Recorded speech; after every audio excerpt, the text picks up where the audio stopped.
네, 안녕하세요. 오늘 눈이 온다 그러는데 길이 안 얼었으면 좋겠어요. 지난번에 어떤 분께서 이제 쇼바, 서스펜션에 대해서 관리하는 방법을 좀 알려달라고 하셨어요. 저도 샥을 이렇게 열어서 정비한 적은 없어요. 안쪽에 원체 작은 부품들이 많이 들어가 있어가지고 정비를 열어가지고 하진 않고요. 그냥 관리하는 요령, 일반 유저들 분들이 하시는 그냥 관리하는, 그리고 고장이 났는지 안 났는지 어떤 유무 정도, 그 정도를 좀 알려드릴게요. 폭스샷 같은 경우에는 주행 125시간, 산악주행을 얘기하는 거겠죠. 서스펜션이 있으니까 125시간이 지나면은 안쪽을 열어서 오일을 교체한다던가 정비를 하라고 매뉴얼상에는 나와 있어요. 그런데 125시간을 타고선 정비하시는 분은 거의 없을 거예요. 아주 예민하신 분들, 직접 자가 정비하시는 분들 같은 경우에는 그렇게 열어서 하시는 분들이 있을지도 모르겠는데 아직 못 봤어요. 125시간이라고 하는데 별로 125시간이 지난다고 해서 샥이 이상하거나 고장이 나거나 그러진 않고요. 일반 샵에서는 한 1년에 한 번 오버홀을 해라 라고 또 얘기를 하세요. 그런데 이 자전거 같은 경우에는 제 자전거가 2010년식인데 거의 한 8년? 9년 동안 한 2번 보낸 것 같아요. 2번 보낸 것도 이상 유무보다는 그렇죠, 이상 유무죠. 이쪽에 이제 더스트실 이쪽에 있는 데가 유격이 생겨서 오래 타다 보면 유격이 생기거든요. 그리고 저 같은 경우에는 이제 엔도 턴이나 엔도를 좀 많이 해서 무리가 아마 많이 갔을 거예요.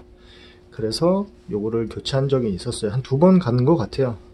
그리고 이제 정비를 또 할 때가 돌아왔어요. 그거를 제가 설명을 해드릴 거예요. 일단 쇼바에서, 샥에서 가장 여러분들이 체크를 하셔야 될 부분이 적정 압력. 요즘엔 에어샥이 많으니까 에어샥 기준으로 제가 설명을 해드릴게요. 여기에 보시면은 여기를 열게 되면은 이 주입구가 있어요. 에어 주입구가 내 체중에 맞춰서 내 몸무게, 장비를 다 착용했을 때 무게를 실리는 그 체중을 계산을 해서 이 샥의 에어를 갖다가 세팅을 해요. 그리고 세그 조정을 해요. 세그라는 거는 전에도 한번 말씀드렸을 거예요. 내가 풀 장착을 하고선 자전거 위에 올라갔을 때 무게가 실리니까 쇼바가 들어가겠죠. 내 체중 때문에 들어가게 되면은 한 25% 정도. 저는 이제 산을 타니까 25% 정도를 맞추는데 25% 정도면 4분의 1이겠죠. 여기서 4분의 1이니까 한 요 정도가 쇼바가 들어가게 하는데, 어떻게 확인을 하냐면은 샥에 보시면 이렇게 고무링이 달려있는 걸 보셨을 거예요. 보이시나요? 이렇게 고무링 달려있는 게 맨 밑에다가 해놓고선 내가 체중을 걸었다가 해제를 하면은, 체중을 걸었다가 놓으면은 고무가 이렇게 딸려 올라오죠. 고무가 딸려 올라와서 얼마나 샥이 들어갔는지 확인을 할 수가 있어요. 보이죠? 얼마나 들어갔는지 확인을 할 수가 있어요. 그래서 일부러 요건 끊어내지 마세요. 없으면은 케이블 타이를 감아 가지고 하시는 분들도 있어요. 그렇게 하라고도 하고요. 자, 그리고 어떤 노면을 탈지에 따라서 에어 세팅을 조금 다르게 하기도 해요. 그리고 노면 상태에서 이제 세그라던가, 이걸 세그라 그랬죠. 그리고 리바운드, 얘가 돌아오는 거, 샥이 들어갔다가 나오는 거를 조정을 해주는 다이얼이 있어요. 좀 저가 모델 같은 경우에는 리바운드 조절이 안 되는 것도 있는데 그냥 일반 폭스샷 같은 경우는 웬만한 거 다 되는 걸로 알고 있어요. 그래서 흙길인지 돌이 많은 길인지. 리바운드라는 거는 우리가 농구공이에요. 농구공을 바람을 땡땡하게 놓고선 땅에다가 튀겼을 때 더 위로 많이 튀기죠. 그런데 바람을 아주 조금만 놓고선 바닥에다 던지면 어떻게 돼요? 튀기진 않고 바닥에 붙어버리죠. 산길을 막 타고 내려오는데 에어가, 이 나오는 속도가, 리바운드는 튀기는 속도예요. 나오는 속도가 빨라지면 어떻게 돼요? 자전거가 땅에 붙어있지 않고 댕댕댕댕 오르면서 내려오겠죠. 그러면 조향도 잘 안되고 타기 굉장히 불안정해요. 산에서 다운힐 하면서 내려올 때는 바퀴가 땅에 붙어 있어야 되니까 나오는 속도를 천천히 조정을 하는 거예요. 그래서 샥에 보면은 아래쪽에 이제 토끼 거북이 그려져 있는 거, 이 하단 쪽에, 이 하단 쪽에 보면 FIT라고 써져 있죠. 그리고 토끼하고 거북이가 그림이 그려져 있는 것도 있어요. 그걸 조정을 해서 여기 밑에 있는 것도 있고 위쪽에 달려있는 것도 있어요. 리바운드라고 되어 있는 걸 조절을 하시면은 쇼바가 확 들어갔다가 나올 때 천천히 나오거나 아니면 빨리 나오거나 조절을 할 수가 있어요. 그거는 산 노면에 따라서 여러분들이 세팅을 해 주셔야 돼요. 그러면은 타실 때 굉장히 안정감 있게 산에서 내려올 수가 있을 거예요.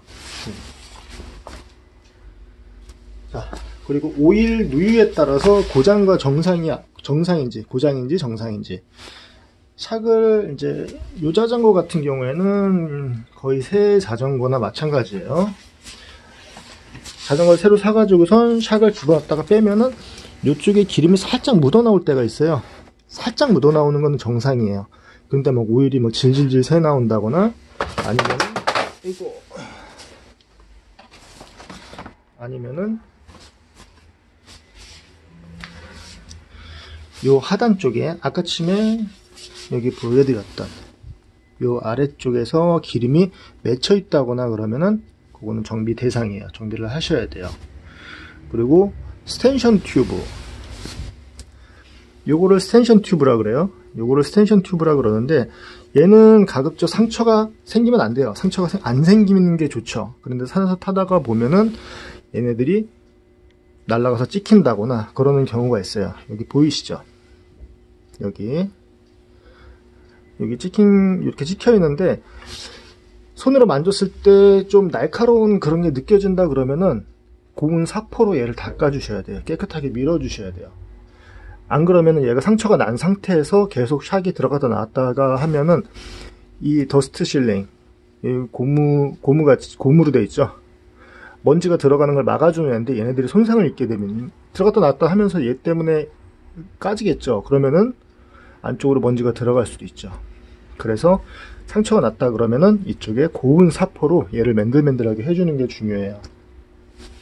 자, 그리고 샥 전용 오일. 샥 전용 오일이라는 거는 스텐션 튜브에다가 오일링을 해주는 거예요.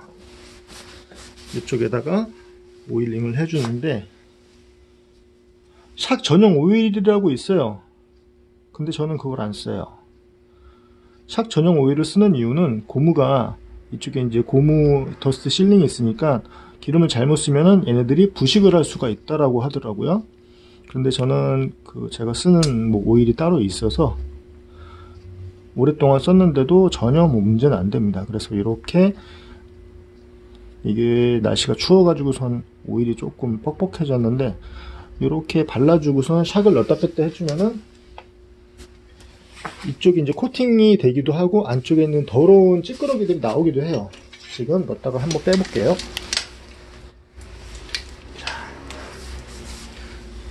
이쪽에 보이시죠? 항상 이 스텐션 튜브는 깨끗해야 되는 게 좋아요. 깨끗해야 돼요. 얘네들이 오랫동안 뭐 고착이 되어 있거나 지저분하면 샥이 들어갔다 나오면서 문제가 생길 수도 있겠죠. 부드럽게 샥이 들어가지는 않겠죠. 그래서 이건 이제 구형이고 새로 나온 게 카시마 코팅. 여기 보시면은 황금색으로 되어 있죠. 색깔이 금색으로 되어 있는데 좀 더 부드러워요. 손으로 제가 이렇게 만져봐도 코팅이 된 것 같이, 우리 속선으로 따진다 그러면 뭐 테프론 코팅? 그렇게 코팅이 되어 있는 것 같이 부드러워요. 그리고 강도도 충격을 받았을 때도 뭐 쉽게 나가지 않는다고 해요. 요즘에는 카시마 코팅으로 된 게 많이 나와요. 이거는 이제 락샹 얘기예요. 락샹 얘기고, 그래서 저항이 더 없어서 좀 더 성능에 좋다고 합니다. 그리고 스텐션 튜브. 스텐션 튜브는 거는 요거 굵기예요. 이게 굵을수록 좀 더 과격한 라이딩을 할 수가 있어요. 요거는 지금 하드테일인데 32 사이즈거든요. 그런데 제 올마도 32예요. 예전에 나온 거라서 32로 나왔어요. 그런데 요즘에는 32, 뭐 34, 36, 뭐 40, 막 이런 식으로 점점 이게 굵어져요. 굵어지면 더 안정감이 있겠죠. 자전거가 무거워지는 전기 자전거 같은 경우는 좀 많이 굵어서 굵게 나오더라고요. 36 막 이렇게 나오더라고요. 아무래도 얘네들이 스텐션 튜브가 굵으면은 좀 더 안정감이 있죠. 뒤틀림 같은 것도 덜 할 거고요. 자, 그리고 샥의 유격에 대해서 설명을 해드릴 거예요. 샥의 유격은, 자, 요걸로 설명을 해드리는 게 나을 거예요. 이게 스텐션 튜브예요. 스텐션 튜브랑 이게 로우레그라고 하는데, 이 부분이 쇼버가 들어갔다 나왔다고 하는데, 이 부분에 유격이 있으면 안 돼요. 유격이 어떤 유격이냐면은, 자, 얘는 아주 극단적인 자전거여서 보이시죠? 이렇게 껐덕껐덕 거리는 게, 이런 유격이 있으면 안 돼요. 이런 유격을 어떻게 잡냐면은, 잡는 것보다 찾냐면은 스텐션 튜브하고 로우레그를 요 사이를 이렇게 잡으시고 앞브레이크를 제동을 하고 이렇게 흔들어 보세요. 앞브레이크 잡고 이렇게 흔들어 보면은 껐덕껐덕 거려요.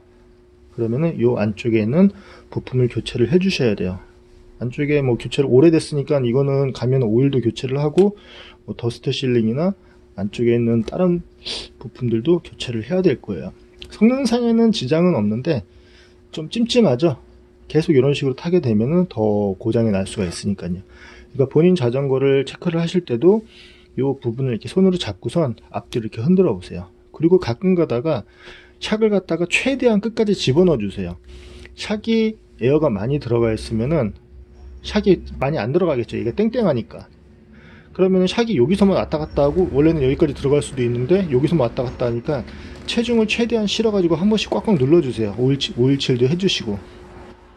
여기서만 왔다 갔다 하면은 이쪽에 먼지들 같은 게 고착이 되는 경우도 있어요. 지저분해져요. 그러니까 항상 여기는 우리 구두 닦을 때 천 사이에다 넣어가지고서 닦는 방식으로 이렇게 넣고 이런 식으로 깨끗하게 닦아주세요.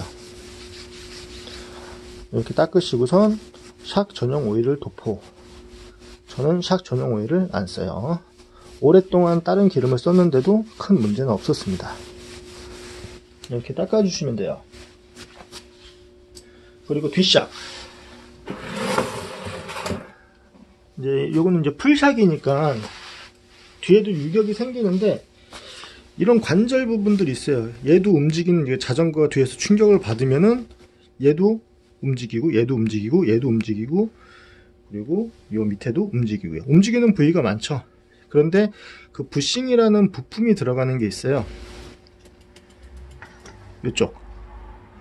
이쪽에 보시면은 이 샥을 연결해주는 이제 링크 부분에 요 안쪽에 작은 이제 플라스틱 폴리머인가 그럴 거예요. 저는 알루미늄 같은 걸 막 깎아서 넣고 그랬었는데, 지금 폴리머인가 그럴 거예요. 플라스틱으로 한번 바뀌었더라고요. 마모가 좀 덜 되게. 샥이 들어갔다 나왔다 하면서 얘가 조금씩 마모가 돼요. 다른 거죠. 베어링이 아니기 때문에. 그러면은 유격이 생겨요. 그 유격은 어떻게 찾냐면은, 자전거를 지면에다 이렇게 놓고 프레임을 잡고 얘를 살짝 드는 신용만 하세요. 무게를 조금 이렇게 들었다 놨다 하게 되면은 그 유격이 느껴져요. 달깍달깍하고. 그래서 유격이 많이 생겼다 그러면은 요거를 부싱하고 리듀서, 요거를 교체를 해주시는 게 좋아요. 자전거는 최대한 그 유격에 대해서 제가 계속 말씀을 드리는데, 유격이 있으면은 계속 흔들리는 거거든요. 이빨이 만약에 흔들려요. 이가 흔들리는데 그걸 계속 냅두면은 점점 더 흔들리겠죠. 그러다가 나중에 어떻게 돼요? 뭐 먹다가 부러질 수도 있겠죠. 빠지거나. 그러니까 조금 흔들린다 싶으면은 바로 교정을 해서 잡아주는 게, 유격을 잡아주는 게 제일 좋아요. 자전거가 유격이 많은 자전거 같은 경우에는